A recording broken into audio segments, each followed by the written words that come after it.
तुकाराम मुंडे साहेब, आपकी दहशत ने सबको हिला डाला. जे ब्लॅक मनीवाले होते, जे काळा व्यापार बाजार करणारी माणसं आहेत, त्यांना फरक नाही पडत की आपल्या घरामध्ये कोणाला कॅन्सर होऊ दे, काय होऊ दे. हे लोक डुप्लिकेट पनीर, डुप्लिकेट सगळ्या गोष्टी विकत होते. एक्सपायरी झालेले पण वस्तू त्याचा तारीख खोडून बिडून मस्तपैकी नवीन टाकायचे आणि विकायचे. फूड अँड ड्रग्स, आता हॉटेल चालवायची एवढी लोक आणि त्या किचन बघायचे नाही, किचनमध्ये घाण सगळी पडलेली असायची. आता सगळी साफसफाई असते, पनीर ओरिजिनल असतं. तर आता कोण मरणार आहे? कोण कुठच्या रोगाने मरणार नाही. कारण आपल्याला देव लावलाय महाराष्ट्राला तुकाराम मुंडे साहेब.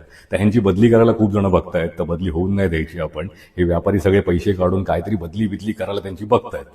काहीही होणार नाही, कारण ते देव आहे आमचं आणि आमच्या देवतला आम्ही साधारण जनता आहे ना, ही वाचवणार आणि जीव पण लावणार.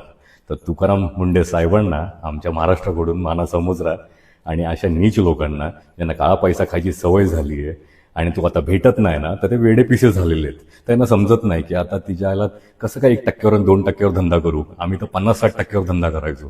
तर ह्यांचे वांदे झालेत. त्या ह्यांचे वांदे असेच राहू देत. नाही ते पैसे खाऊन हे करोडपती झालेत.